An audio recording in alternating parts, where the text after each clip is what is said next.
Je suis Samantha, business coach et fondatrice de Career Coaching et tu écoutes Call Me Rare, le podcast pour les entrepreneuses et futures businesswomen qui veulent monter leur entreprise et avoir confiance en elles.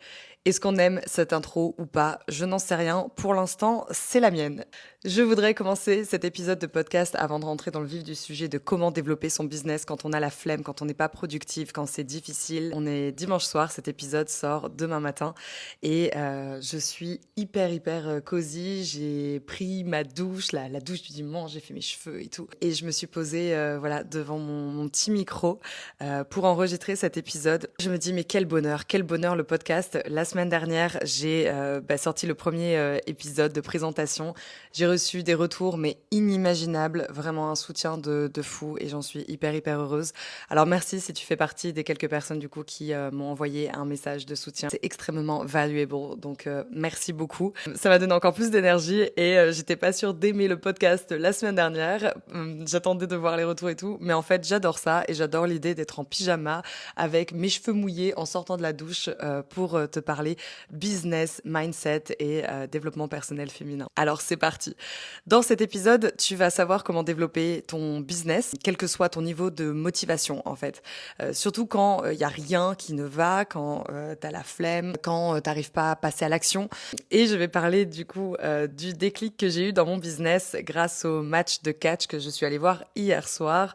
Oui, je t'en ai parlé un petit peu sur Instagram, ce n'est pas une blague, il y a bien un lien entre le match de catch que je suis allée voir hier soir et comment développer son business quand on a la flemme. Je vais t'en parler et je vais surtout te dire comment toi aussi tu peux l'appliquer dans ton business et dans ta vie. Les clés que je vais te donner dans cet épisode ont vraiment fait leur preuve parce que ça fait quand même 1 an que je suis sur mon business et qu'importe les challenges, parce qu'il y en a eu, je n'ai pas arrêté une seule journée.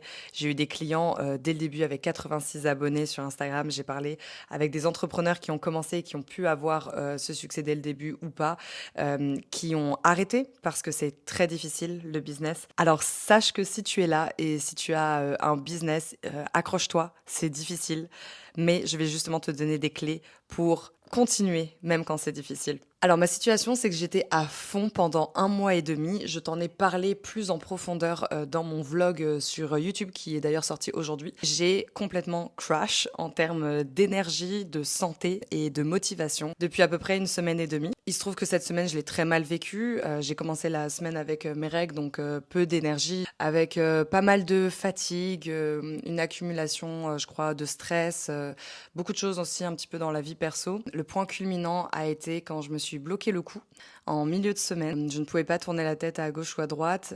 J'en ai même fait un cauchemar, pour te dire. Ça me réveillait dans la nuit. Je rêvais que je m'étais bloqué le corps entier. C'était horrible. Et si tu veux savoir à quoi ressemble une de mes journées cette semaine, j'ai du coup sorti ce vlog sur YouTube que tu peux aller voir sur ma chaîne Samantha Carrard. Je te montre tout en détail. Bref, le résultat de tout ça, c'est que j'ai été beaucoup moins productive, j'ai commencé à faire beaucoup moins de choses et à vouloir lutter contre ça. Et c'est normal, il faut lutter contre ça parce que si tu luttes pas, c'est le début de la fin pour toi, ton entreprise. Chaque action me prenait énormément de temps, était très difficile à commencer, même la plus petite action était vraiment difficile et je comprenais pas vraiment pourquoi. Jusqu'à ce que j'ai ce déclic hier soir en étant justement à un match de catch avec mon copain et des amis. Tu vas comprendre le rapport, oui. En fait, j'ai tout simplement appris cette semaine comment je pouvais continuer à développer mon business, même si je ne suis pas dans une situation optimale. Parce que la réalité, c'est que la situation optimale où tu es motivé pour ton projet, où tu as plein d'énergie, où tu n'as aucun problème dans ta vie perso, ça, c'est même pas 10% de temps, en tout cas, pas du mien. Le problème, c'est qu'un business, c'est pas un sprint, c'est un marathon. Donc, si tu t'arrêtes complètement dès que ça va pas, t'as vraiment aucune chance. Donc, comment trouver ce juste milieu? Comment continuer d'avancer? Quand tu es fatigué, quand tu fais moins, quand tu as moins de motivation, je te donne du coup les 5 clés que j'ai réalisées cette semaine que tu peux appliquer dans ton business et du coup que moi j'applique depuis le début de mon business sans m'en rendre compte, sauf la première clé avec laquelle on va commencer que j'ai réalisée du coup hier soir à ce match de catch. Alors c'est parti. La première clé pour continuer de développer son business dans des conditions du coup pas optimales, c'est du coup ce déclic que j'ai eu au match de catch, c'est sortir de sa bulle quand ça ne va pas et qu'on est bloqué.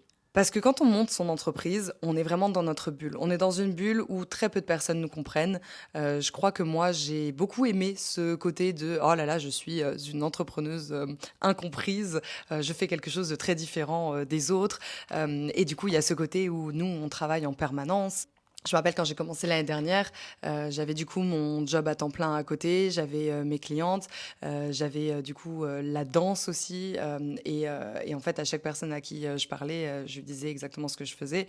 Et on me disait, waouh, t'as tellement de choses et tout. Et je me trouvais en fait très très forte et très heureuse d'être dans cette situation un petit peu extraordinaire, spéciale, difficile, qu'on comprend pas trop, d'être un petit peu dans ma bulle, parce que finalement, la plupart des gens ne vivent pas ça.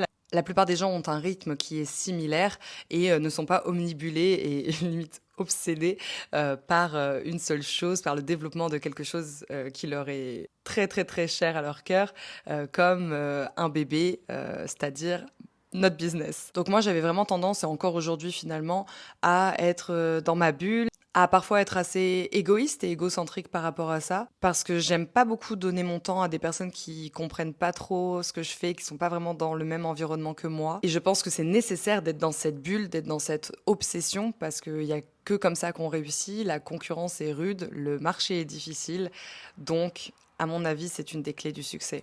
Sauf, et c'est là on y vient, quand les conditions ne sont plus optimales, quand on est bloqué. Moi, c'est ce qui s'est passé. J'étais bloquée du coup de stress, comme je t'ai dit, donc physiquement, et j'étais aussi bloquée dans ma tête. Encore une fois, je te renvoie vers ma vidéo YouTube pour plus de précision sur la partie stratégie business. J'étais beaucoup moins productive, comme je t'ai dit, et j'ai voulu lutter contre ça. Je me suis sentie très stressée et beaucoup moins confiante parce que je me suis dit, bah, comment ça se fait que du coup, je n'arrive plus à faire progresser mon entreprise, j'arrive plus à travailler 8 heures d'affilée sans me reposer, je suis distraite beaucoup plus facilement. J'ai plus la même motivation et je me suis dit, ok, ça y est, c'est la fin pour moi.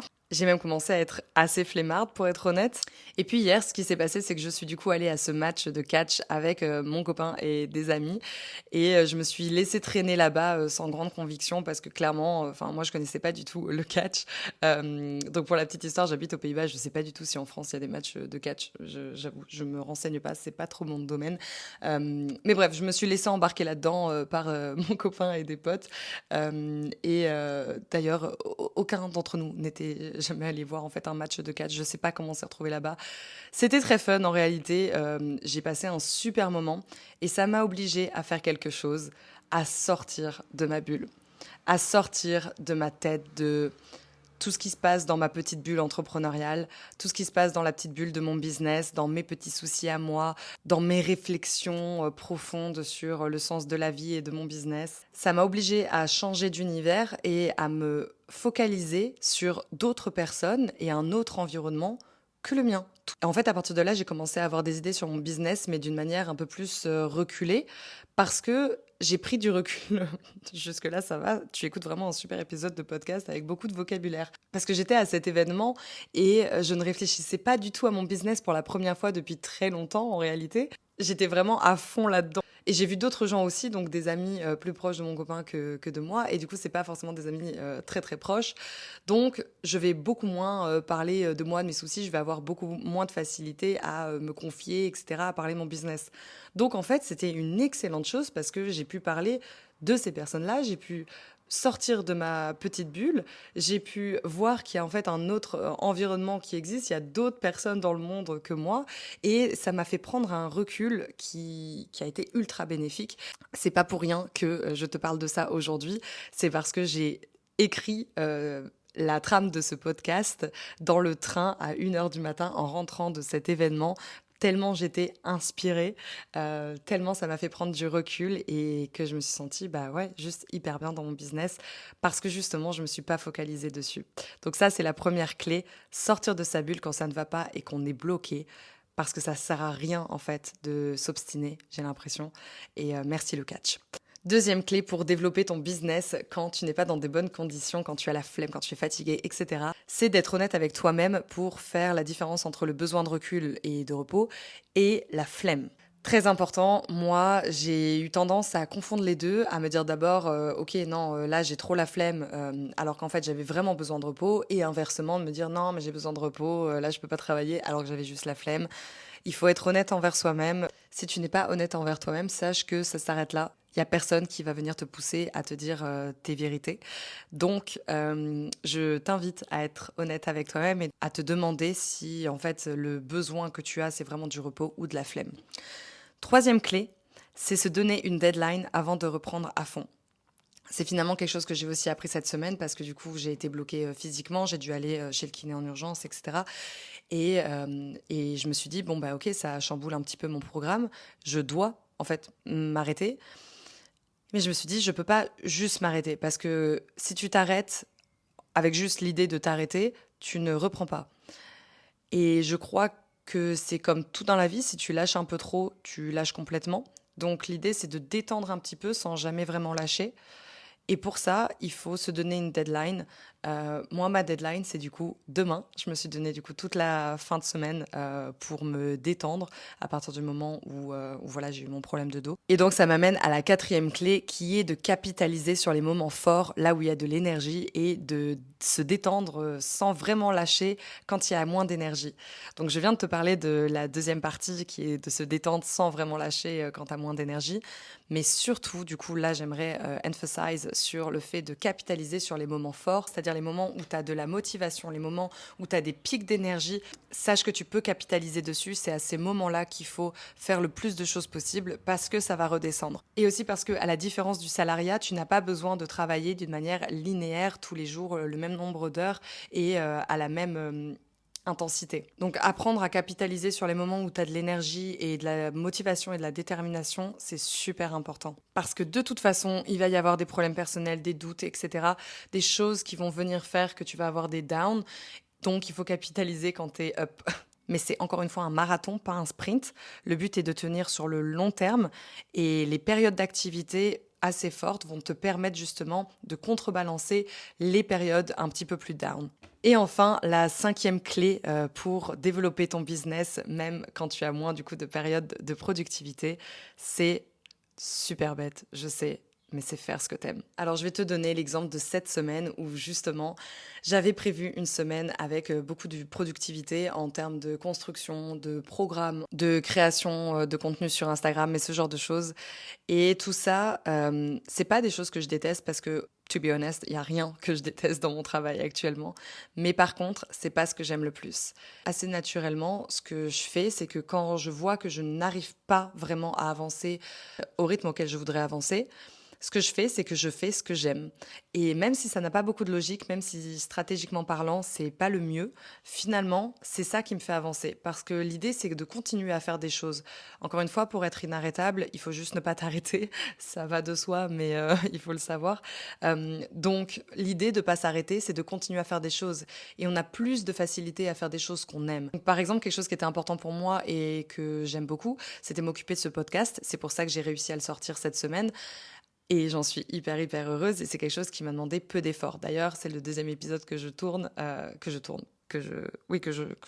j'enregistre dans la semaine, donc c'est assez fou. Alors que j'ai clairement d'autres choses à faire qu'un podcast pour les fondations internes de mon entreprise. Mais c'est pas grave parce que c'est ce que j'aime et ça me sert quand même, ça me fait quand même avancer.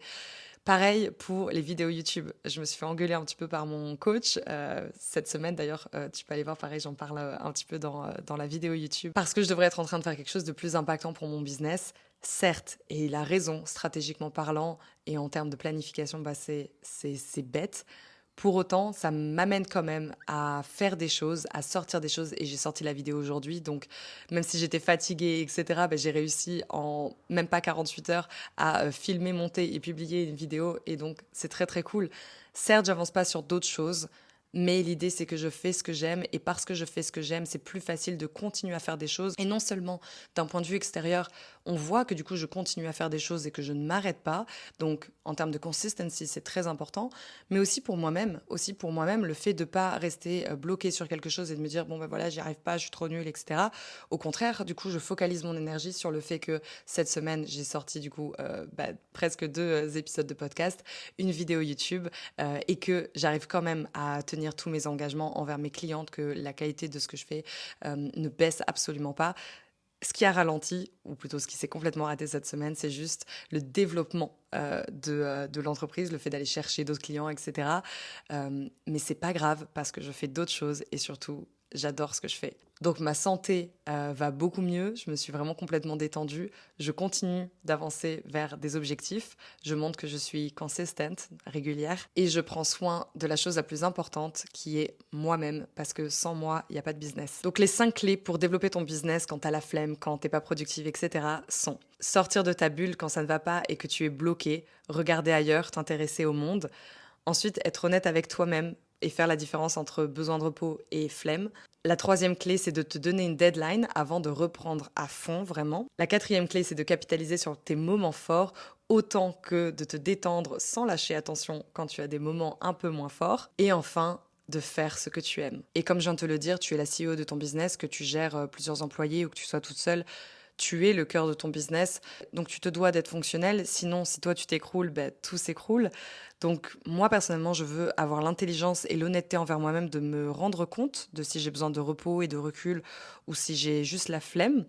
Et je pense que ça, tu le sais très bien au fond de toi. Il y a personne qui te regarde, tu peux être honnête, ça va aller.